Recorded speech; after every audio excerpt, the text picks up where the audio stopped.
नमस्कार, मैं आपका दोस्त राकेश आप सभी का स्वागत करता हूं आपके ही यूट्यूब चैनल अनसुलझी कहानियां में। दोस्तों, अगर आपको आज की कहानी पसंद आए तो वीडियो को लाइक, शेयर और चैनल को सब्सक्राइब करना ना भूलें और ऐसे ही वीडियोस पाने के लिए चैनल में विजिट ज़रूर करें। तो चलिए चलते हैं आज की कहानी की ओर।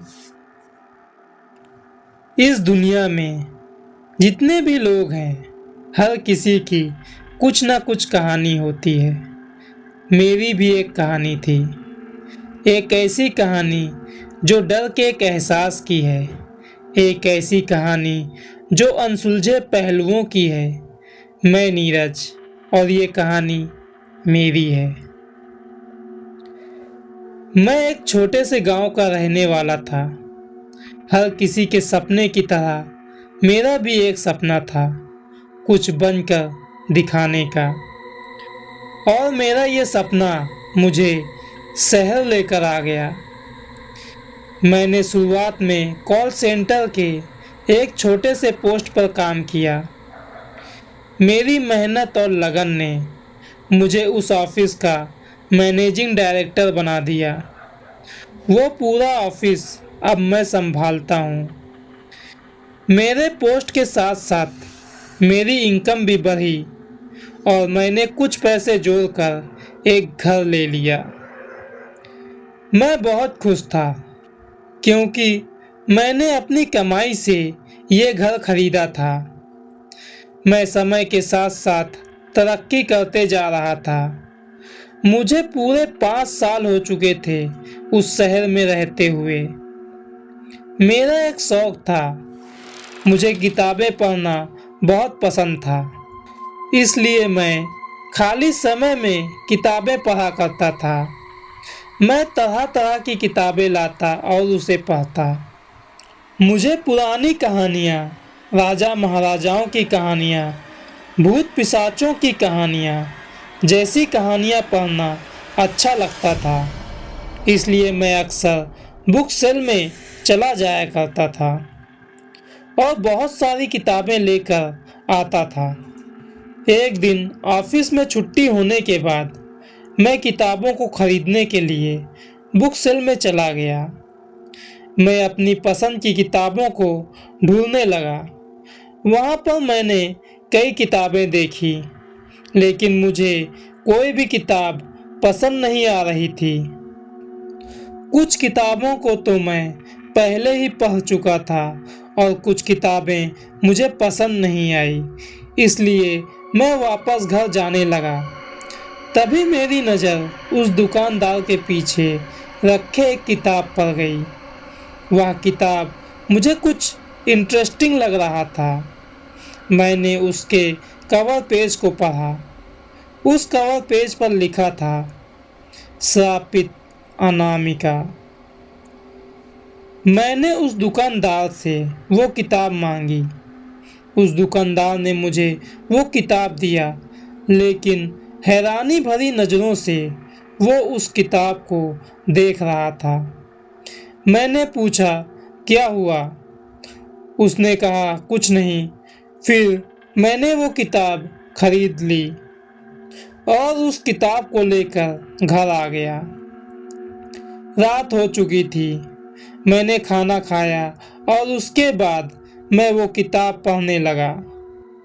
उस किताब के कवर पेज की ऊपर की तरफ लिखा था पेज 120 और बीच में लिखा था श्रापित अनामिका। नीचे एक कॉशन का कॉलम दिया था जिस पर लिखा था, शुरुआत से अंत तक। मैं सोचने लगा कि इस किताब में कॉशन का कॉलम क्यों दिया गया है, शुरुआत से अंत तक, इसका क्या मतलब है? मैं हैरान था। कुछ देर सोचा, फिर उस बात को छोड़कर मैं किताब पढ़ने लगा। पहले पन्ने में अनामिका के बारे में बताया गया था कि अनामिका कौन थी, ये कहानी किस समय की थी, ये सब लिखा था। जब मैंने अगले पेज की तरफ पन्ना पलटा तो देखा कि अगला पन्ना बिल्कुल सादा है। उस पर कुछ भी नहीं लिखा था। मैंने और भी पन्ने पलटे, लेकिन पूरा किताब ही कोरा था। मैं हैरान था, ये कैसी किताब है, सिर्फ एक ही पन्ना लिखा हुआ है। फिर मैंने उस किताब को बगल की टेबल पर रख दिया और पानी लेने के लिए किचन में चला गया। जब मैं पानी लेकर अपने रूम में जा रहा था, तब मैंने एक लड़की को अपने घर के हॉल में देखा। लाइट ऑफ थी, इसलिए अंधेरे की वजह से मैं उसे अच्छे से देख नहीं पा रहा था। मैंने उससे पूछा, कौन हो तुम? और यह पूछते हुए मैंने लाइट ऑन कर दिया। वहां पर कोई भी नहीं था। इसे मैंने अपना भ्रम समझा। फिर मैंने लाइट ऑफ किया और अपने रूम में आ गया। अगले दिन मैं ऑफिस गया। अपना काम खत्म करके करीब रात 8 बजे मेरा घर जिस बिल्डिंग में है उसके पार्किंग में पहुंचा। उसके बाद मैं अपने घर को जाने के लिए लिफ्ट तक गया। लेकिन अजीब बात यह थी कि जो लिफ्ट हमेशा चालू रहती थी वो आज बंद थी। फिर मैं सीढ़ियों के सहारे अपने घर जाने लगा। तभी मुझे ऐसा लगा कि कोई मेरे पीछे पीछे सीढ़ियां चढ़ रही हो। मैंने जब पीछे पलट कर देखा तो कोई भी नहीं था। मैं फिर सीढ़ियां चढ़ने लगा और फिर से मुझे मेरे पीछे से किसी के सीढ़ियां चढ़ने की आवाज़ आने लगी। मुझे अब डर लगने लगा था, इसलिए मैं दौड़कर सारी सीढ़ियां चढ़ गया और घर का दरवाज़ा खोलकर घर के अंदर चला गया। दरवाजे को अंदर से बंद कर दिया। तब जाकर मेरी सांस में सांस आई थी। कौन थी जो मेरे पीछे सीढ़ियां चढ़ रही थी? मैं बस यही सोच रहा था, लेकिन मुझे कुछ समझ में नहीं आया, इसलिए मैं सोने के लिए चला गया। करीब रात 12 बजे किसी ने मेरे पैरों को पकड़कर जोर से खींचा और मुझे बेड से नीचे गिरा दिया। नीचे गिरने की वजह से मेरी आंख खुल गई। मैंने रूम में चारों तरफ नजरें दौड़ाई, लेकिन रूम में कोई भी नहीं दिखा। मुझे मेरे घर से पायलों की आवाज़ सुनाई दे रही थी। मैं हिम्मत करके उठा और घर को चेक करने लगा। मैंने कहा, कौन है मेरे घर में? सामने आओ। लेकिन किसी ने भी मेरे प्रश्नों का जवाब नहीं दिया। घर को मैंने अच्छे से चेक किया, घर पर कोई भी नहीं था। तभी मुझको एक आवाज़ सुनाई दी।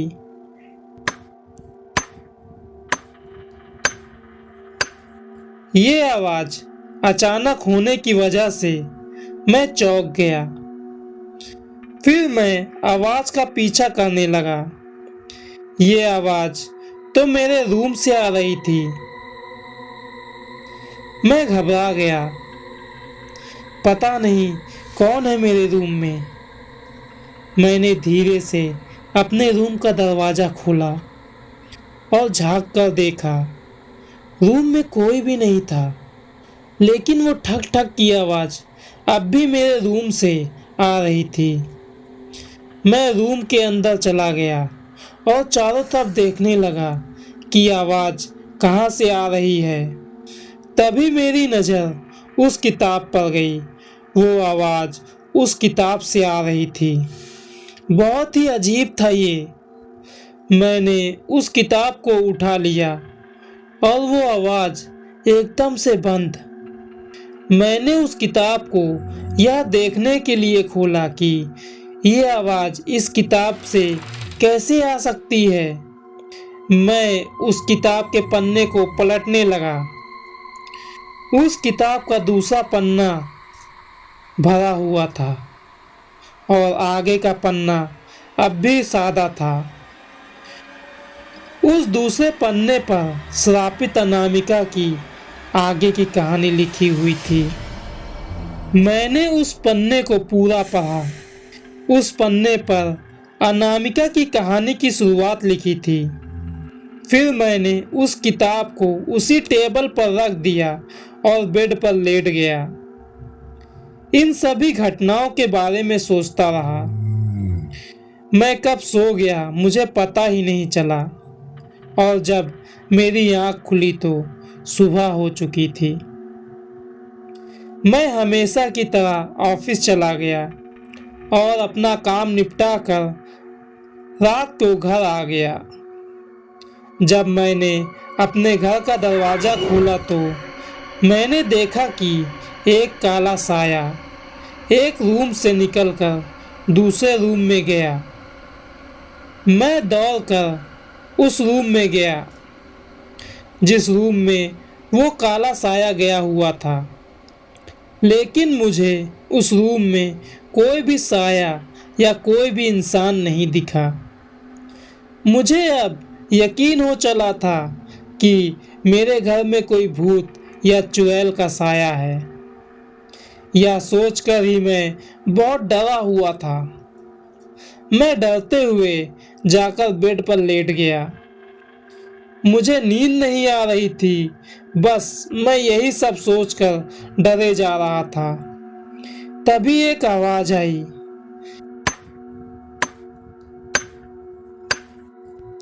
वो आवाज उसी किताब से आ रही थी। समय देखा तो रात के 12 बज चुके थे।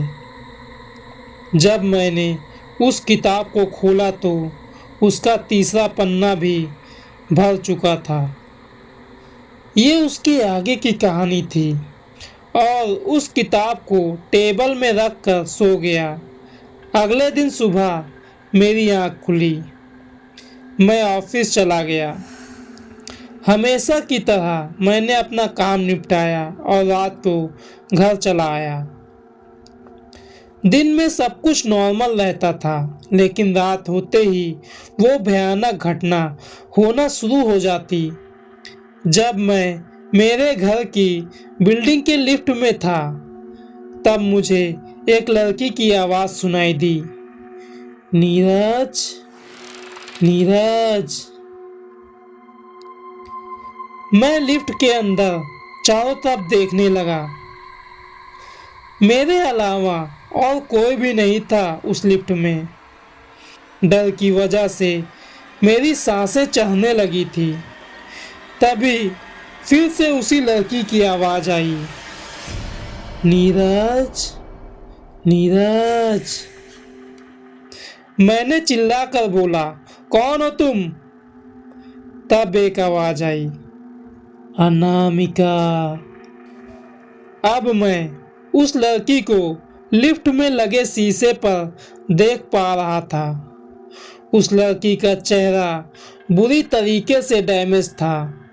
जगह जगह पर कट के निशान थे। पूरा शरीर खून से सना था और उसकी आंखें बिल्कुल सफ़ेद। मेरी हिम्मत नहीं हो रही थी कि उसे पलट कर देखूं। लिफ्ट का दरवाज़ा खुला और मैं बिना पीछे पलटे लिफ्ट से बाहर निकला और घर के अंदर चला गया। मुझे घर के अंदर भी डर लग रहा था, क्योंकि वो काला साया मुझसे पहले ही घर पर आ गया था, जो घर में इधर उधर घूम रहा था। लेकिन मुझे यह समझ में आ चुका था कि जो कुछ भी मेरे साथ हो रहा है वो इस किताब की वजह से हो रहा है। मैंने उस किताब को उठाया और घर से दूर एक डस्टबिन में डाल दिया। फिर घर वापस आ गया। सब कुछ शांत हो चुका था। अब मुझे घर पर कोई साया नहीं दिख रहा था। फिर मैं चैन की नींद सो गया। करीब रात 12 बजे फिर से वही आवाज़।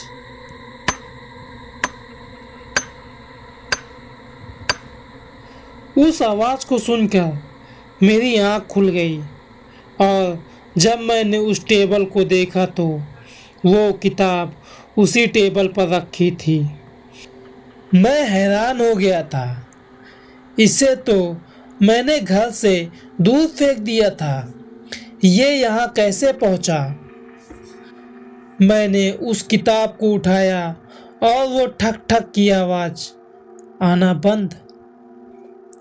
फिर मैंने एक लाइटर निकाला और उस किताब को जलाने लगा।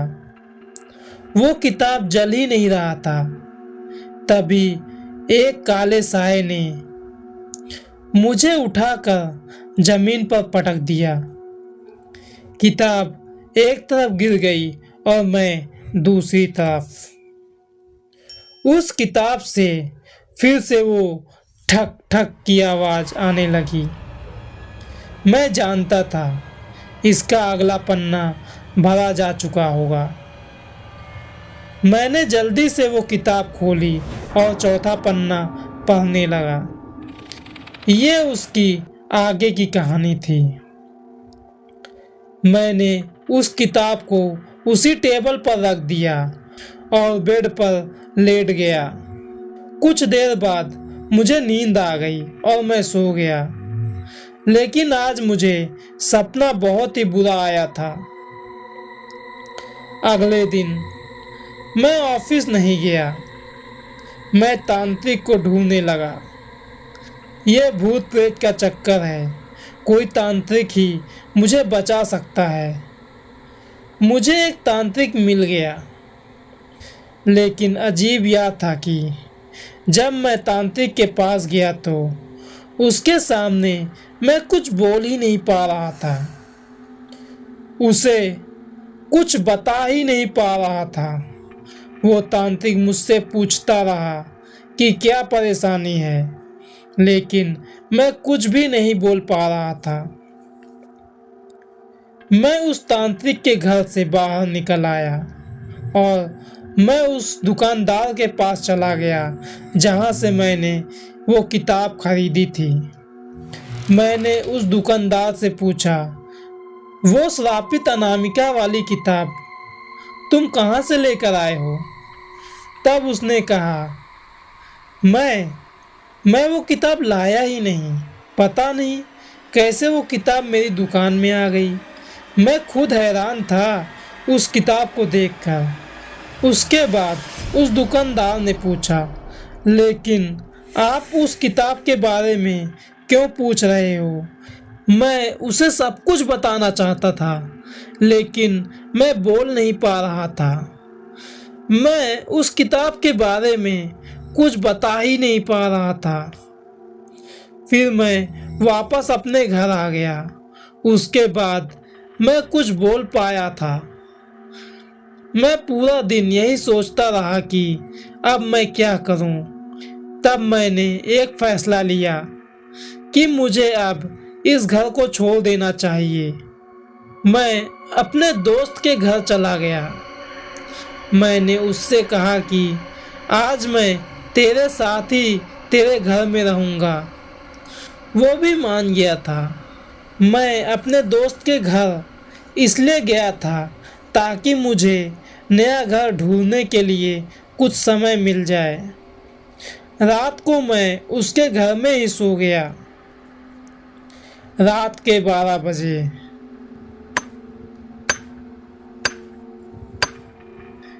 ये आवाज़ सुनकर मैं डर गया था। मैं तो अपने दोस्त के घर पर हूँ। ये आवाज़ यहाँ कैसे आ सकती है? और जब मैंने अपनी आंखें खोली, मैं अपने घर पर था। मैंने उस किताब को जल्दी से उठाया और आगे की कहानी पढ़ने लगा। अगर मैं कहानी नहीं पढ़ता तो वो अनामिका की चुड़ैल मुझ पर हमला करने लगती है। मैंने अपने दोस्त को फ़ोन किया और उससे पूछा कि मैं अपने घर में कैसे आया। तब उसने कहा कि तुम सो रहे थे, अचानक उठे और यहाँ से चले गए। मैंने पीछे से आवाज़ भी दिया, लेकिन तुमने कोई जवाब नहीं दिया। अब मैं इतना तो समझ गया था कि उस किताब और उस काला साया से दूर नहीं जाया जा सकता। अब चाहे जो भी हो, मुझे इसके साथ ही रहना होगा।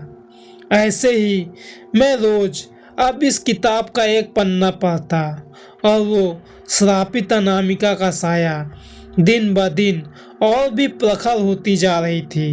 अब वो साया मुझे चोट भी पहुंचाने लगी थी। कभी मेरे शरीर को खरोच देती तो कभी मुझे उठाकर जमीन पर पटक देती। उसने मुझको जीते ही नरक दिखा दिया था। मैं तो अब ये मान बैठा था कि शायद इस कहानी के खत्म होने के साथ ही मैं भी खत्म हो जाऊंगा। ऐसे ही 118वां दिन बीत चुका था। आज 119वां पन्ना पढ़ना था। मैं बहुत ही डरा था क्योंकि मुझे लग रहा था कि एक दिन और फिर 120वां पन्ना, बस फिर मेरी मौत। रात हो चुकी थी। मैंने 119वां पन्ना पढ़ा। ये क्या, श्रापित अनामिका की कहानी तो 119वें पन्ने पर ही खत्म हो चुकी है। मैं हैरान था और डरा हुआ भी। अभी तो एक पन्ना बाकी है। अगर कहानी खत्म हो गई है तो 120वें पन्ने पर क्या होगा। मैं पूरे समय यही सोचता रहा कि कल उस पन्ने पर क्या लिखकर आएगा। कल क्या मैं मारा जाऊंगा। अगले दिन रात के 12 बजने वाले थे और मैं डरे जा रहा था। फिर वही आवाज़ सुनाई दी। उस किताब से वो आवाज़ आने लगी। मैंने डरते डरते उस किताब का 120वां पन्ना खोला। वो बिल्कुल सादा था, उस पर कुछ भी नहीं लिखा था। तभी एक जोरदार चीखने की आवाज़ आई। मैं डर से कांपने लगा। तब मैंने देखा एक काला धुआं इस पन्ने के अंदर समा गया। फिर कुछ अक्षर उभर कर सामने आए। उस पर लिखा था, श्रापित अनामिका। ये कहानी आपको कैसी लगी? क्या आपको इस कहानी का दूसरा भाग पढ़ना है? अगर इस कहानी का दूसरा भाग पढ़ना है तो अपनी राय हाँ या नहीं में लिखें। मैंने एक पेन लिया और नहीं लिख दिया। वो किताब मेरे आंखों के सामने धुआं बनकर गायब हो गया। अब मैं आपसे यह प्रश्न पूछता हूँ, क्या आपको इस कहानी का दूसरा भाग देखना है? कमेंट में यस या नो में अपनी राय दीजिए।